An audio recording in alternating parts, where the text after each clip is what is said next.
Hey, beautiful day this afternoon. The sun is going down. I'm gonna turn it around here. You can see that. I wanted to give you, as we're hurling through the universe at 63 million miles an hour, surrounded by 10 quadrillion stars, wanted to give you a little fact to show that we've been created and we didn't evolve from monkeys or anything like that. One of the things you see behind me is called a yucca plant or a yucca tree. I've also got one down here. These have been around for a number of years, probably 50 years at least, because this was a small version of one when I was a little kid. My grandfather planted it. But this tree is evidence of creation and not evolution. You say, well, how so, Eric? Well, this tree, to pollinate and to continue fostering other yucca plants to grow, this tree has to have a yucca moth.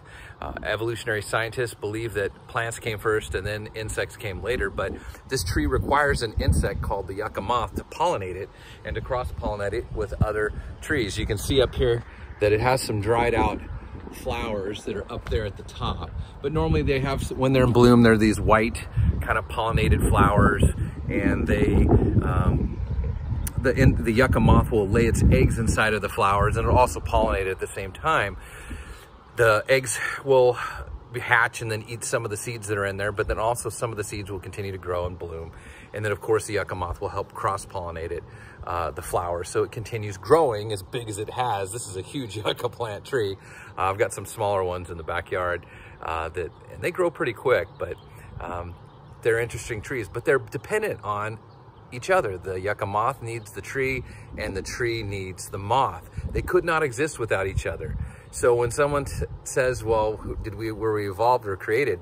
The evidence in science points out that we were created, and you can look at the yucca tree as evidence of that, because there's a yucca moth that is dependent on that tree as well for sustenance and sustaining itself and harvesting its young, and for this tree to get pollinated. So again, as we're hurling around this planet at 63 million miles an hour around the universe with this beautiful sunset and enjoying this perfect sun with no solar flares that would kill us like the rest of the other 10 quadrillion stars that are out there, remember, you were created with purpose, and these plants have purpose too, as well as the insects that would live among us.